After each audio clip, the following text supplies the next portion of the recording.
Hola, bienvenidas y bienvenidos a esta clase número 2. En esta clase, el contenido a ver y relatar será geometría básica, en donde veremos trazos, figuras geométricas y ángulos, y también, de manera muy simple, conceptos e indicaciones para la cubicación. Partimos con los trazos.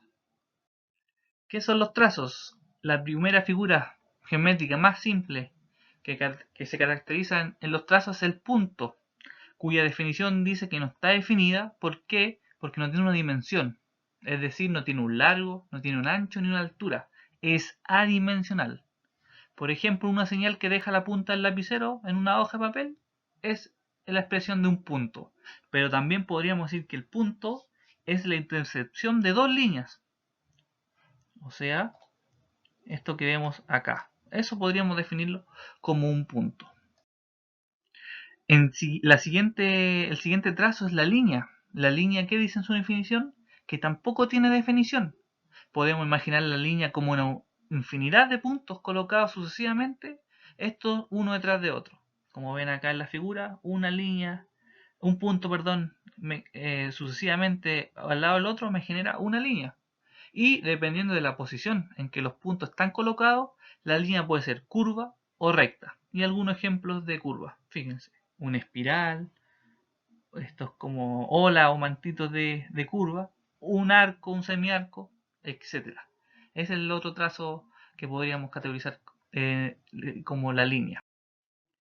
La otra, muy relevante, que ya empieza a tener otras características, es la línea recta, ¿ya? Esta línea recta también se denomina solamente como recta. La recta no está definida, pero tenemos más o menos una idea intuitiva de lo que es. La línea recta no tiene principio ni fin, o sea, es ilimitada. Muchas veces se le caracteriza por tener en los extremos unas puntas de flecha que se utilizan para indicar que continúa indefinidamente por los dos extremos. La característica más relevante, sí, de esta línea recta es que tiene una dimensión, o sea, es unidimensional, y esa dimensión correspondería a un largo. Es una característica primordial de esta línea recta, que tiene una dimensión, y que esa dimensión se asocia al un largo. Ahora bien, esta línea recta, de acuerdo con sus posiciones, la podemos encontrar, se los voy a indicar, que puede ser vertical, puede ser inclinada o oblicua, o también puede ser de manera horizontal. Todo esto dependiendo de su posición. También, cuando a esta línea recta se le agregan de manera paralela otra recta que mantiene su misma posición, vertical, oblicua o horizontal, la vamos a denominar como rectas paralelas, ¿ya?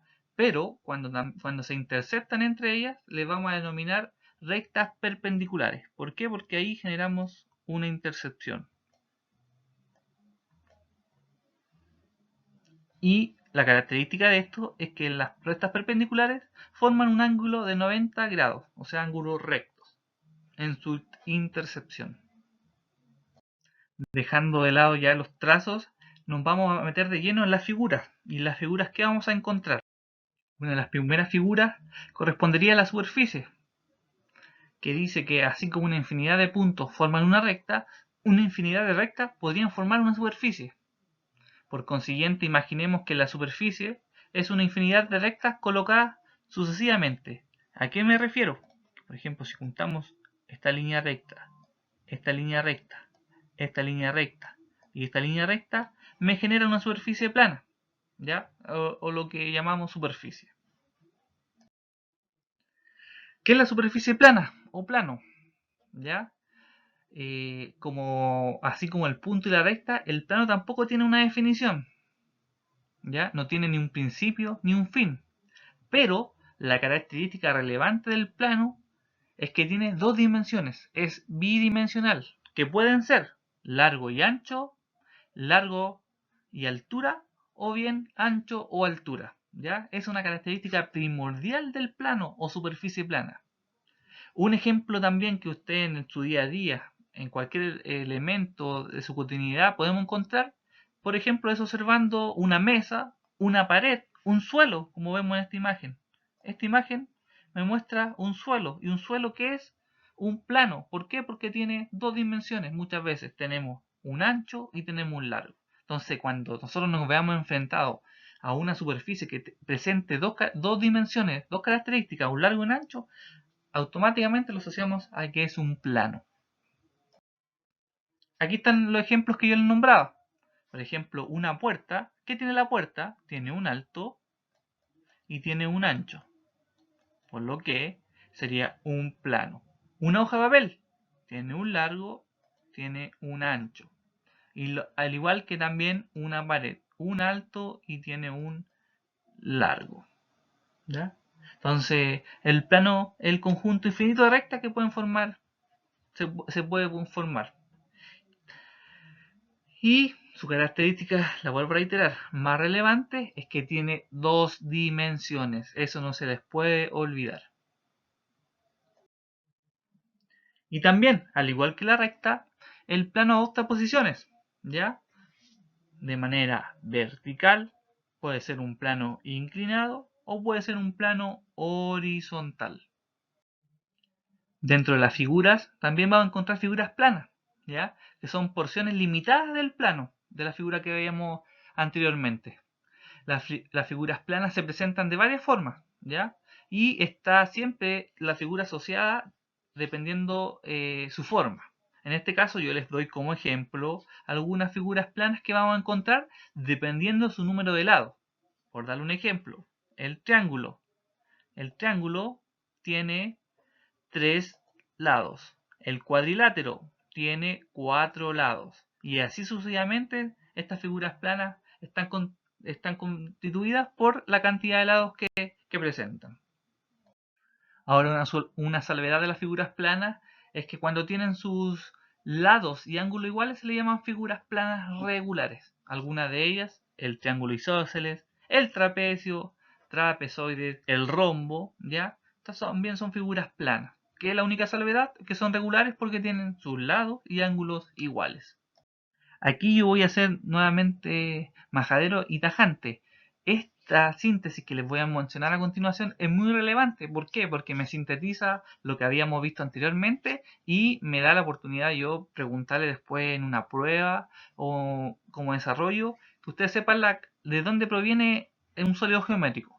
Partimos mencionando la primera trazo que nosotros vimos, que es la recta, ¿ya? Y la recta tiene una característica principal que tiene una dimensión, un largo, ¿ya?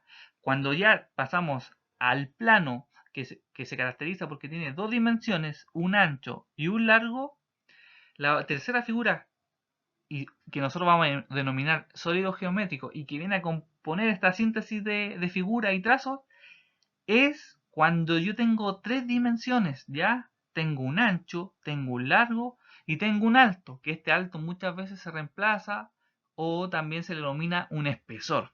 Cuando se dan esas tres características de dimensiones, nosotros lo vamos a llamar sólido geométrico, ¿ya? Entonces, por eso es relevante esta síntesis. Nosotros tenemos la recta, que tiene un largo, tenemos el plano, que tiene un ancho y tiene un largo, y cuando esta figura muta y se le agrega otra dimensión, como es una altura o un espesor, tiene un ancho, tiene un largo, lo vamos a denominar sólido geométrico.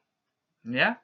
Esto que no se les pueda olvidar y la tengan ahí como materia relevante. Ejemplo de sólidos geométricos. El cubo, aquí pueden ver un plano, al yo extruirlo, ¿ya? Me genera mi sólido geométrico.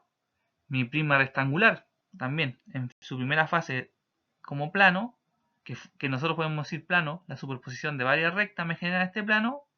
A continuación tenemos como queda como sólido geométrico. También una pirámide, etcétera, etcétera.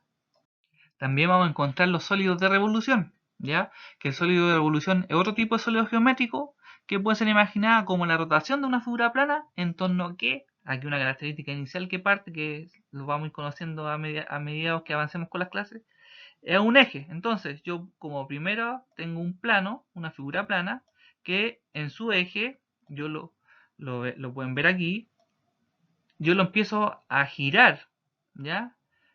Lo empiezo a rotar y la rotación de estos planos, de estas figuras planas, me genera mi sólido revolución, ¿ya? Esa es la característica principal de estos sólidos. Y ejemplos de ello, un cono, fíjense, el cono presenta su eje. Su eje, al yo esta figura plana empezar a rotarlo, me va a generar mi cono, al igual que la esfera. ¿Ven? Y aquí pueden ver su esfera revolucionada. Ya este es un ejemplo nomás, como materia. Luego de haber visto los trazos y las figuras, nos saltamos a los ángulos. ¿Qué son los ángulos? Su definición dice que es una figura geométrica formada por dos semirectas que tienen el mismo origen. Eso es un ángulo. Un mismo origen, voy a marcarlo acá, un mismo origen que dos semirectas tienen, ¿ya? Y esta abertura que me generan las dos semirectas del mismo punto de origen, nosotros le vamos a conocer como ángulo, ¿ya? Y aquí, como yo se lo detallo, están los nombres de las partes de un ángulo. El origen del ángulo recibe el nombre de vértice. Su origen entonces correspondería al vértice. El vértice está indicado por la letra O, de origen. Las semirectas entonces llevarían el nombre de lados. Y la abertura entre los dos lados me forma mi ángulo, ¿ya? Eso es en relación a los ángulos. ¿Cómo lo representamos los ángulos? ¿Ya? El ángulo es medido a través de su abertura y en grados. El grado tiene su origen al dividir una circunferencia en 360 partes iguales, y cada una de estas partes corresponde a un grado. Y los ejemplos más claros de ángulos, y que se utilizan mucho en dibujo técnico, un ángulo a 45 grados, un ángulo a 90, y acá otro ejemplo de un ángulo en 120 grados. Ahora bien, ustedes se preguntarán cómo medir los ángulos. En la clase número 2 yo les mencioné una herramienta muy útil y que es parte del dibujo técnico. Esta herramienta es el transportador. ¿Cómo yo mido o utilizo mi transportador? Bueno, ustedes deben saber que hay dos tipos de transportadores. Unos semicirculares como el que vemos acá, o uno circular donde me tiene graduada los 360 grados. Lo primero que ustedes deben hacer es coincidir el centro del transportador con el vértice del ángulo. O sea, ese punto. Ya, segundo, alinea un lado con el ángulo de 0 grados y la línea que esté trazada me corresponderá a el ángulo o la línea que está contemplada. Y en este caso, este ejemplo, fíjense, esta línea roja que ustedes ven acá, me marca que con el transportador que está en una línea que tiene una inclinación o un ángulo de 60 grados. Acá también les dejo una ayuda de cómo medir con el transportador los distintos ángulos. ¿Ya? Esto es materia solamente de apoyo, pero yo no les voy a preguntar en una prueba, mídame con un transportador porque de partida no viene en el kit y es solo como materia de conocimiento, ¿ya? De que vimos la clase 2, la herramienta del transportador y los ángulos los consolidamos y los podemos medir a través de esta herramienta muy útil, ¿ya? Y como materia complementaria a la clase número 3, yo lo domino para ubicación. ¿Por qué? Porque yo sé que juega un papel muy relevante en su día a día muchas veces y en sus trabajos particulares que quieran desarrollar. ¿Por qué? Uno de los primeros criterios muy relevantes al momento de ustedes ubicar es la aplicación de la figura. Esta figura que ustedes ven a continuación la hemos visto durante toda esta clase. ¿Y por qué juegan un papel relevante? Porque ustedes tienen que poder imaginársela y asociarla directamente a lo que quieran ubicar. ¿Por qué? Por ejemplo, lo que tenemos a continuación es un plano. Este plano tiene dos características, tiene un ancho y tiene un largo. Pero la razón y relevancia que va a tener este plano es que me va a entregar una unidad de medida que nosotros vamos a considerar como área. Y esta área es lo que llamamos metro cuadrado. ¿Ya? Esto es muy relevante que ustedes lo conozcan y por eso yo le digo aplicación de figura. ¿Por qué? Porque al contrario de este sólido geométrico que vemos acá, este sólido geométrico tiene tres dimensiones. Tiene un alto, que nosotros también le podemos decir altura o espesor, tiene un ancho y tiene un largo. ¿Ya? Y esta característica o unidad de medida que nos va a entregar un alto